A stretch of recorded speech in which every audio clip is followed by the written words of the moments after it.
नमस्कार दोस्तों, life on the mountains में आपका स्वागत है। आज हम अपने बगीचे में आए हैं पानी भरने और कल जो है हम एक फंगीसाइड का जो है छिड़काव करेंगे।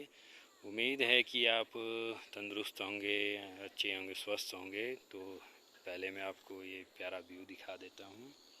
ये देखिए हिमाचल के खूबसूरत पहाड़ और खूबसूरत नज़ारा हिमाचल के इन खूबसूरत पहाड़ों का।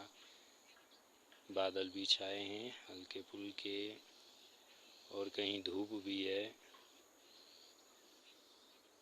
ये देखिए आप, और बहुत प्यारा व्यू है इस तरह से। और वो देखो आप, मैं ड्रम भर रहा हूँ आज। इस खेत में जो है हमारे फंगीसाइड की स्प्रे जो है रह चुकी थी, मौसम ख़राब था तो कर नहीं पाए। और ये देखो आप, सेब कुछ है नहीं, बहुत कम फसल है। लेकिन दोस्तों, लोग क्या कहते हैं कि जब फसल नहीं होती है या बहुत कम होती है तब छिड़काव नहीं करते हैं लोग। तो ऐसा आप बिल्कुल भी ना करें। जितने भी बागवान भाई हैं वे जो फसल के लिए जो यानी जो हम क्रॉप लेते हैं उसके लिए जो हम छिड़काव करते हैं, केवल उसी के लिए छिड़काव नहीं होते हैं। छिड़काव जो है हमारी पत्तियां स्वस्थ रहें। जैसे कि आजकल ये देखो आप, इसमें देखिए आप किस तरह के पत्ते जो है कुछ पीले से पड़ गए हैं। और मैं पत्ता निकाल के दिखाता हूँ।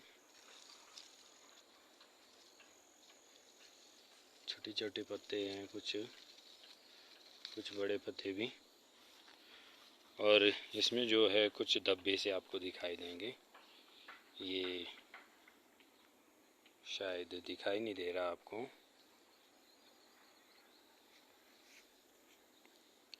ये देखो। तो दोस्तों, इसको बोलते हैं मासोनीना। ये जो है एक फंगीसाइड है। इसके लिए जो है फंगस है, ये फंगीसाइड का। इसके लिए जो है आपको छिड़काव करना है। तो जितने भी फंगस आते हैं हमारे, जैसे कि कुछ ये देखिए आप, घास है या कुछ और झाड़ियाँ हैं। देखो दूसरे खेत में, ये औरों का खेत है तो यहाँ पे झाड़ियाँ भी है और बरसात है और मिट्टी में जो है हमारे बहुत घास। और ये घास जो है होना नहीं चाहिए इसमें।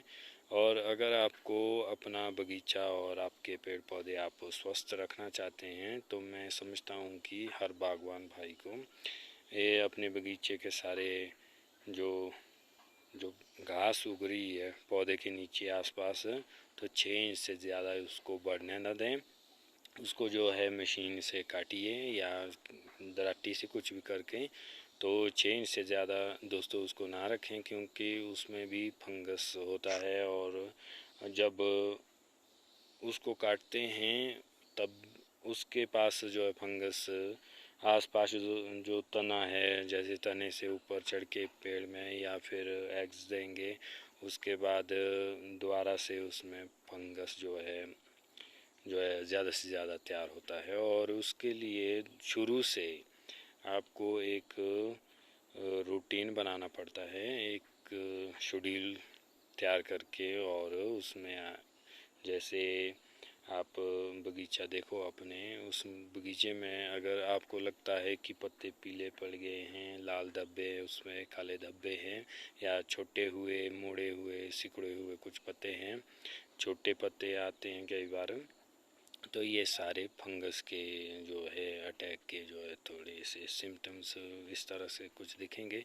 और इसका क्या होता है कि कुछ लोग बोलते हैं ऐसे हमें स्प्रे करने की क्या आवश्यकता है, जब फसल तो है नहीं तो क्यों करें, वेस्ट है ये पैसा, हमारा खर्चा जो है एक प्रकार से वेस्ट है। तो दोस्तों ऐसा ना करें, क्योंकि पत्ते जो हैं भोजन बनाने का काम करते हैं पेड़ के लिए। तो अगर इस साल जो है हमारी फसल कम भी है तो कोई बात नहीं, नेक्स्ट ईयर को अच्छी होती है।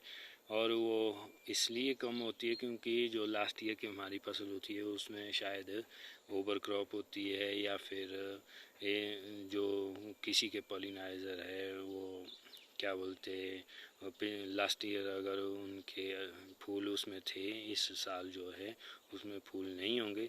और ये भी एक कारण होता है, थोड़ा सा जो न्यूट्रिशन वगैरह का है उसमें अगर किसी से थोड़ा कमी रह गई हो वो भी थोड़ा सा इसके लिए है। लेकिन ऐसा है कि जो सेब की फसल होती है वो केवल खाद या छिड़काव पर डिपेंड नहीं है, वो है अगर 2-4 जैसे मौसम है और आपके पॉलिनाइज़र है और मधुमक्खियाँ वगैरह जो पॉलिनेट का काम करती हैं, पॉलिनेशन होना ज़रूरी है।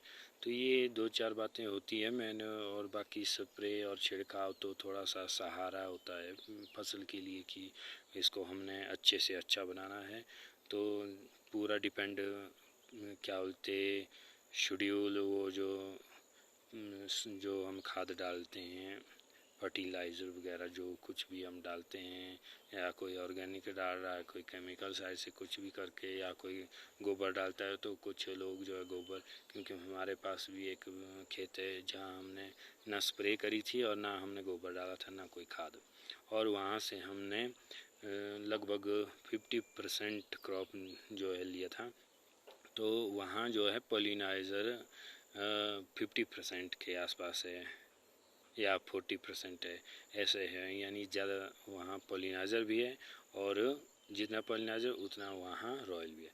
तो ये रॉयल पे जो कलम करते हैं लोग, वो पॉलिनाइज़र जो होते हैं, और साथ में एक एक लगाते हैं लोग, या फिर एक पेड़ में लगाएंगे दूसरे में नहीं लगाएंगे। तो इस तरह से नहीं होता है। ये लगभग 100 के बाद अगर 100 पेड़ है आपके पास, तो वहाँ 20 आपके पास पॉलिनाइज़र के पेड़ होने चाहिए, वो भी अलग अलग वैरायटीज़ के, लगभग 5-6 वैरायटीज़ आपके पास पॉलिनाइज़र के होनी चाहिए। इसके अलावा थोड़ा सा जो होता है, जैसे पौधे के पत्ते जो है ख़राब हो रहे हैं इस साल, जैसे जो अटैक हुआ है फंगस का थोड़ा बहुत, तो उसको जो है शुरू में नियंत्रण में रखें, उसको नियंत्रित करें। उसके लिए जो छिड़काव जो है होते हैं, और जो आपके फंगस है, कौन सा फंगस है, उस हिसाब से आप पहले देखें और छिड़काव करें, ताकि नेक्स्ट ईयर की फसल जो है आपकी बेहतर बन सके। क्योंकि अभी अगर आपका पौधा बिल्कुल अच्छे से भोजन नहीं लेगा, तो आपका नेक्स्ट ईयर का फसल जो है बिल्कुल कम भी हो सकती है, आधे पर भी हो सकती है, 10% 20% भी हो सकती है।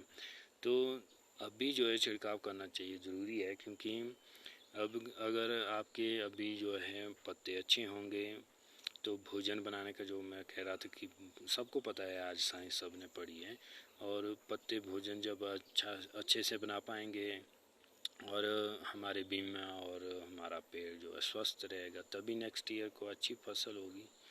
अगर हमारा अभी जैसे मन है कि क्या स्प्रे करना, क्या छिड़काव करना, जबकि इसमें कोई फसल तो है नहीं है और वेस्ट है सारा पैसा, तो ये ऐसा कुछ भी नहीं है। जो ज़रूरी है, जो पत्तियों के लिए ज़रूरी है, यानी पत्तियां हमारी स्वस्थ रहे, कोई कीड़ा ना लगे, इस प्रकार के जो 2-4-6 जो भी छिड़काव होते हैं वो करने ज़रूरी हैं।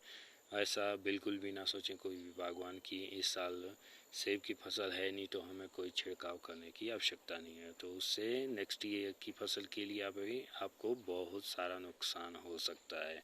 तो जैसे कि आज हम छिड़काव कर रहे हैं, तो फसल आप देख ही रहे, 2-4 दाने कहीं होंगे, कहीं दिख नहीं रहे हैं, किसी पेड़ में तो एक भी नहीं है। इसका थोड़ा सा ये रहा था, एंड टाइम पे थोड़ा हल्का सा बर्फ़बारी भी हुई, और ठंड पड़ने से भी, और हमारे यहाँ पॉलिनाइज़र जो है शुरू में जो है 2-4 दिन पहले ही आ गए थे पॉलिनाइज़र के फूलों, और बाद में रॉयल के आ गए, और एंड टाइम पर जो है ठंड पड़ गई है, थोड़ा बर्फ़बारी हो गई, तो इस वजह से भी है। और पिछले साल ओवर क्रॉप थी, थिनिंग नहीं कर पाए, इस कारण से भी है।